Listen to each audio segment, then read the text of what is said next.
Un nouveau drone de chez Sony arrive et je pense qu'il va faire très mal. Et yo les potes, j'espère que vous allez bien. Bienvenue sur cette toute nouvelle vidéo sur le Sony Airpeak. Donc dans cette vidéo, vous allez voir les spécifications du drone, du moins ce qui est actuellement disponible en ligne. Je vous mets tous les liens d'ailleurs dans la description de tous les articles qui sont parus, les vidéos, etc. Moi, mon but, c'est de vous prouver que ce drone va être une révolution, pas forcément pour de la vidéo 2D, mais surtout pour de la vidéo 360. Si tu me suis depuis un bon bout de temps, tu peux savoir que j'ai fait énormément de vidéos sur l'Inspire 2, sur les caméras 360. Je te mets d'ailleurs une fiche ici si tu veux voir la dernière vidéo sur le sujet, où j'explique vraiment l'intégralité du matériel pour faire des prises de vue aériennes en 360. Et dans cette vidéo, on va voir tous les détails de ce drone, le fameux Sony Airpeak. Et mon but n'est pas de faire comme tous les autres youtubeurs, bien sûr. Mon but, c'est vraiment de donner toutes les informations sur ce drone, mais surtout sur le point de vue 360 et avec mon propre avis. Parce que j'ai testé énormément de drones pour faire de la vidéo 360 en très qualitatif. Essayer de porter cette caméra sur un M210, mettre ces caméras sur un DJI Inspire 2, sur un S900 ou un M600 par exemple. Je vous mets une petite photo juste ici par exemple de ce que ça peut donner sur un DJI M600. Il y a plein de contraintes, c'est très compliqué pour voler légalement en France avec ce genre de setup et ce drone va peut-être changer la donne. On attaque cette première partie sur tout le point de vue réglementaire. Donc ce drone, on ne sait pas du tout le poids qu'il va faire, mais Sony a précisé que ce serait le drone le plus petit. Ils ont dit vraiment la gamme la plus petite capable de porter un Sony Alpha, donc en capteur plein format. Donc forcément, il y a déjà des drones qui existent sur le marché qui sont capables de le porter. Je pense par exemple au S900 de chez DJI ou M600, à la gamme Alta, pas de chez DJI, hein, mais la gamme Alta. Et du coup, ça voudrait forcément dire que le drone serait moins lourd qu'un S900, qui est quasiment le drone le plus léger capable de porter à l'heure actuelle ce genre de matériel. Donc en gros, il me semble que ce drone fait environ 5 kg avec les batteries sans la nacelle. Donc, ce qui veut dire que le futur drone serait potentiellement en dessous de la barre des 5 kg hors nacelle. Donc ça, c'est très intéressant de rester toujours sous la barre des 8 kg en fait, avec le drone, la nacelle, la caméra et l'objectif. Pourquoi? Parce qu'au niveau de la réglementation, en France, pour voler réglementairement, on ne peut pas dépasser ce seuil, hormis dérogations spécifiques. Je pense par exemple au M600, comme vous voyez sur la photo qui est juste à côté de moi. Ce setup, il est hors classement, il est hors catégorie complètement et il explose les 8 kg déjà de base sans la caméra. C'est-à-dire que pour voler, c'est vraiment une tannée pas possible pour voler en France, bien sûr. Et du coup, là, on a un drone beaucoup plus compact. Niveau réglementaire, on va réussir à rester sous la barre des 8 kg même en installant ce genre de caméra. Vous allez voir tout le long de cette vidéo comment je vais faire ma réflexion et je pense que moi-même personnellement je vais acheter ce drone et du coup même avec cette caméra qui pèse 1,5 kg, si on met le récepteur plus une perche en dessous de ce nouveau drone et qu'on enlève la nacelle et l'alpha et tout ce qui va avec, et du coup on serait dans tous les cas sous la barre des 8 kg. Il faut voir ce qui est noté dans la fiche technique du drone pour le poids voilà, qu'il accepte en vol, mais dans tous les cas, c'est moins lourd que l'intégralité de ce qu'il y a déjà dessus. Je veux dire, la nacelle qu'il y a en dessous, le Sony Airpeak, désolé, le nom, je ne vais pas y arriver, j'ai tellement l'habitude de dire DJI, et du coup, la nacelle qui est en dessous, je vais la comparer à la nacelle du Ronin MX de chez DJI parce qu'elle est un petit peu similaire et en termes de poids, du coup, on peut un peu se comparer. Moi, je dirais qu'elle fait entre 1 kg et 1,2 kg. Le Sony Alpha, il fait 699 grammes et l'objectif qui est présenté, du moins sur la vidéo officielle, fait 545 grammes. Donc, ce qui fait que la charge utile en dessous du drone fait à peu près 2,1 kg à tout casser. Donc, si on met cette caméra à 1,5 kg plus une petite perche et même le récepteur pour voler en Wi-Fi, etc., enfin, pour contrôler la caméra en Wi-Fi jusqu'à 1 km, bah, du coup, ça passe crème, quoi. Et même le drone va gagner un petit peu en autonomie. En parlant d'autonomie, très intéressant, vous le voyez, c'est du double batterie. Donc c'est très intéressant quand il y a une panne batterie, du coup, le drone se met que sur une seule des batteries, un peu comme sur l'Inspire 2 ou sur les gammes M210, M300 de chez DJI. c'est parfait parce que quand on met 6 000 € de cam sur un drone comme ça, même si vous mettez un Sony A7S III avec un très bon objectif, ça peut vite monter en termes de tarifs. Donc, clairement, d'avoir ce double batterie, c'est indispensable. Ça, c'est clair et net. En termes d'autonomie, je pense que dans tous les cas, que ce soit avec ce setup-là ou avec un Sony Alpha, vous aurez entre 40 et 50 minutes d'autonomie. En comparaison avec le M310 de chez DJI qui a 55 minutes d'autonomie, je ne vois pas pourquoi on ne s'approcherait pas de ces valeurs-là. Étant donné le gabarit des batteries qu'on voit à l'image, ça me paraît clairement faisable. Juste pour revenir sur la partie réglementaire, est-ce que ce drone sera normé CE ou pas? Il faut savoir que le siège social de Sony, c'est à Tokyo, au Japon. Du coup, pour moi, il n'y a pas de doute, ils vont le faire, ça me paraît totalement logique, sinon ils vont cramer la moitié de leur marché. Et du coup, s'il est marqué CE, ce sera juste royal. Et pour les professionnels du métier, c'est le drone révolutionnaire, quoi. On peut mettre des caméras alpha dessus. Je suppose qu'il y en a qui vont cheater la chose et qui vont réussir à mettre d'autres caméras sur la nacelle native. Et moi, voilà, je vais carrément cheater la chose en enlevant la nacelle d'origine et en mettant mes propres caméras 360. Alors, petit hic, la chose qui me fera vraiment peser le pour et le contre, c'est est-ce que je vais pouvoir voler en enlevant la nacelle d'origine? Est-ce qu'il ne va pas me détecter une erreur, etc. Sur l'Inspire 2, comme vous le voyez dans la vidéo que j'ai réalisée du coup la dernière fois, ça fonctionne sans la nacelle. Donc je me dis pourquoi pas pour ce drone-là. Si vous voulez, ce drone, ce sera un petit peu le drone qui va entre l'Inspire 2 de chez DJI et le drone Alta, du coup, qui est très très haut de gamme et capable de porter des raids, etc. Donc il sera vraiment entre les deux. Et au niveau prix, on va en parler tout de suite du prix. Moi, je pense que vu l'Inspire 2 par exemple qui coûte à peu près 3 500 € en neuf, je pense qu'ils vont essayer de s'aligner un minimum.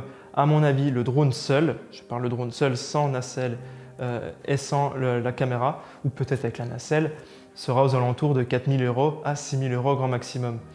Ce qui fait quand même de ce drone une machine de guerre, clairement, parce que votre caméra au sol, votre setup alpha que vous avez de chez Sony, il va servir pour aller dans les airs, donc franchement c'est juste parfait, quoi.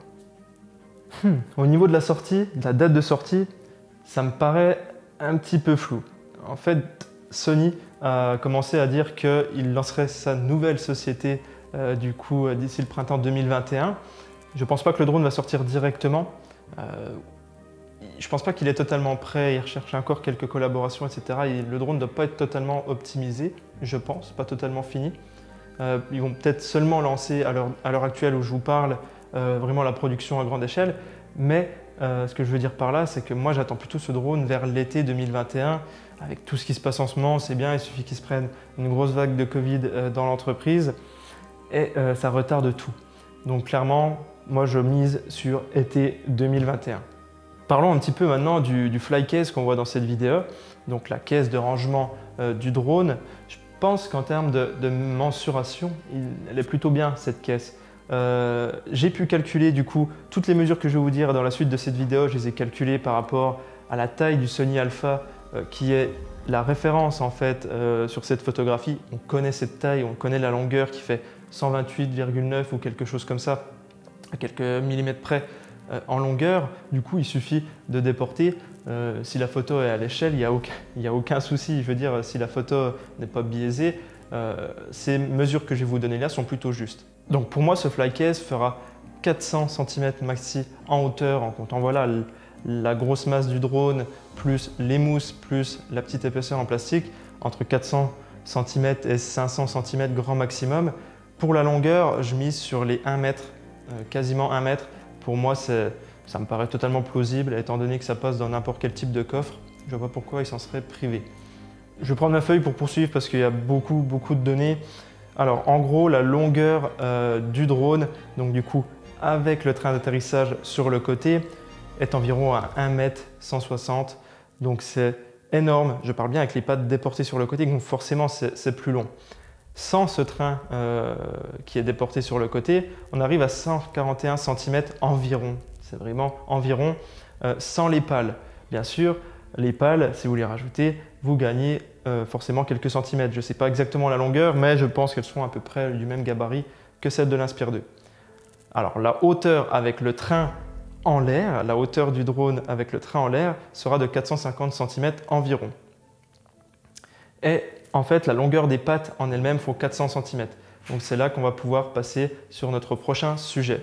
Alors maintenant, on va parler de l'optimisation que j'ai prévue avec un setup 360. Pour moi, ce sera le seul drone viable sur le marché pour faire de la vidéo 360 en assez haut de gamme. Les boîtes de prod qui font ce genre de contenu seront d'accord avec moi, je pense. Du coup, mon but, c'est de fixer cette caméra, l'Insta360 Pro 2, sur le drone, donc en dessous du drone, avec une perche du coup qui fera la dimension entre le drone et le sol pour gagner quelques centimètres quand je ne vais pas me servir du module Farsight, donc qui permet d'avoir la réception Wi-Fi de la caméra. Et ben, je vais tout simplement dévisser les antennes et ne pas m'en servir. Donc jusqu'à là, vous me suivez, le but c'est de mettre cette caméra en dessous du drone. Ça, c'est plutôt assez simple à réaliser, elle pèse 1,5 kg, il n'y aura aucun problème. Donc ce qui est cool, c'est que vous voyez, il y a 4 gros dumpers en dessous du drone qui vont aider un petit peu à éviter ces vibrations. On ne sait pas du tout ce que la stabilisation de chez Sony va donner, en tout cas en termes de vol pur. Je ne sais pas si ça va vibrer ou pas, mais les dumpers vont faire l'affaire. Vous voyez, il y en a 4, ils ont l'air énormissimes, donc ça va le faire. Donc ça va être assez pratique. Comme ça, j'aurai plus aucun souci de mettre des caisses en dessous mes drones pour pouvoir décoller, etc. J'aurai vraiment les pieds du drone standard. Ça va être hyper cool. Donc pourquoi mettre cette caméra sous un drone? En fait, c'est mon but depuis maintenant très longtemps. J'ai essayé sous un F900, sous un M210, sous un M600. Et en fait, il n'y a rien qui est hyper pratique. Et il n'y a rien qui va, quoi. Le S900 est trop vieux, les batteries ne sont pas intelligentes. C'est très délicat de voler avec, on a peur du crash forcément. Le drone date de plus de 10 ans. Le M600, il est trop lourd pour entrer dans la réglementation et pour voler en plein agglo, c'est la galère. Et le M210, on a testé, on l'a crashé plusieurs fois. Bref, le fait est que pour moi, c'est la solution ultime. Donc, cette caméra, tout particulièrement parce qu'elle a un piqué excessivement bon avec la distance.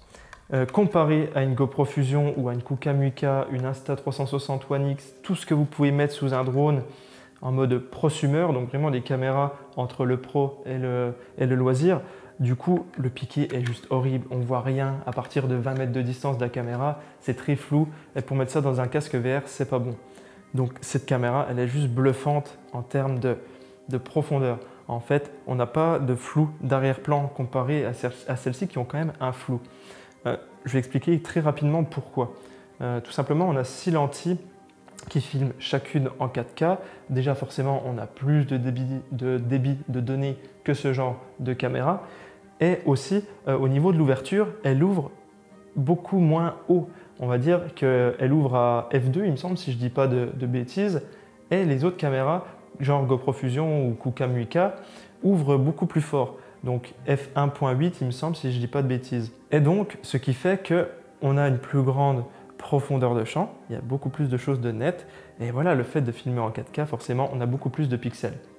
Donc ça, c'était le premier point. Tout va être nickel. On va pouvoir voler forcément à la vitesse qu'on veut parce qu'on ne veut pas aller au-dessus de 10-30 km/h, comme j'ai pu le dire à maintes fois dans mes vidéos juste ici. Et voilà pour le setup de base. Et ensuite, sur le dessus du drone, les calculs sont bons, j'ai bien étudié la chose. On voit sur le dessus du drone qu'il y a un emplacement sur le milieu qui ne risque rien au niveau des hélices parce que les hélices ne bougent pas ou quoi que ce soit et pivotent juste sur elles-mêmes. En gros, on va pouvoir mettre une caméra du type GoPro Fusion qui est très bien, je pense, pour avoir juste le ciel, la déporter avec une petite perche ici que vous voyez qui fait 15 cm, mais je vais peut-être même pouvoir mettre celle de 30 cm. Je vous mets les liens dans les descriptions. Comme d'habitude, c'est des liens affiliés. N'hésitez pas franchement à commander. Si je vous mets des liens là, c'est que je m'en sers et que ça fait 3 ans que je me sers des produits. Voilà, c'est pas du tout des liens qui vont vous rediriger vers une page chelou ou je sais quoi. C'est vraiment des liens affiliés Amazon. Et donc je mettrai ça dessus pour avoir mon ciel et pour pouvoir enfin supprimer le drone hyper facilement en post-prod. Point super cool sur la partie des capteurs. Donc il a des capteurs omnidirectionnels pour éviter de se crasher, de se prendre un obstacle en pleine figure. Mais on a l'impression du coup avec ce petit module qu'on voit sur le côté qu'ils ont déporté forcément les caméras de détection d'obstacles qui sont vers le sol parce que forcément on a une nacelle qui tourne de tous les côtés à l'origine. Du coup ils l'ont déporté pour pouvoir mieux interpréter les choses en dessous de la nacelle. Donc comme on le voit, ça va juste en dessous. Et ça, je pense très clairement que je vais pouvoir même m'en servir de cette assistance à l'atterrissage avec ce setup, même s'il ne fait pas partie du drone à l'origine. Je verrai, sinon je désactiverai comme je fais sur l'Inspire 2 pour pouvoir rétracter le train manuellement, tout simplement. Vous voyez cette petite caméra FPV qu'il y a là, elle est aussi présente sur l'Inspire 2, mais sur l'Inspire 2, elle paraît extrêmement petite, de la taille de celle qu'il y avait sur le Mavic, le Spark ou le Mavic Air, il me semble à l'origine, très petit. On a un rendu en 720p sur la tablette tellement horrible, c'est très compliqué de voler qu'avec cette vue FPV. Là, étant donné la taille de la chose, je pense qu'on est vraiment plus sur déjà du 1080p en réception et que ce sera beaucoup plus qualitatif dans tous les cas en termes de réception. Voilà, ça c'était encore un gros point positif, donc je pourrais voler sans gimbal en dessous, sans caméra, en ayant le retour FPV tranquillement. Moi, ce qui me manque avec l'Inspire 2, c'est de pouvoir l'abaisser et de pouvoir regarder un petit peu en dessous de moi, etc. Parce que avoir tout le temps la caméra droite devant le drone, c'est pas hyper pratique, quoi. Pour voir si je risque pas de me prendre un arbre avec cette caméra montée sur le drone. Voilà, je vous ai donné plein d'infos, mais pour moi, le seul point négatif du coup, ou les seuls points négatifs qui vont me faire acheter ou non ce Sony Airpeak, c'est tout simplement si le drone n'accepte pas que je retire la nacelle et que je vole avec un autre setup sans nacelle. Donc ça, c'est la première chose. Si le drone n'est pas marqué CE, s'il y a des difficultés réglementaires pour voler en France, je ne l'achèterai pas. Si le drone n'est pas stable, n'est pas vraiment stable comme un drone de chez DJI, on va se le dire, je ne l'achèterai pas également. Et bien sûr le prix. Le prix, si ce drone est à 7-8 000 euros, je ne pense pas que je vais pouvoir investir, et comme beaucoup de gens ne pourront pas investir dans ce drone-là. Mais il y a plein d'avantages, croyez-le moi. En tout cas, j'espère que cette vidéo vous aura plu. Comme d'habitude, tu peux cliquer ici pour voir la première vidéo sur tout le setup matériel que j'utilise pour faire mes productions 360, ou ici si tu veux voir vraiment la partie aérienne, donc comment faire voler son drone avec une caméra 360.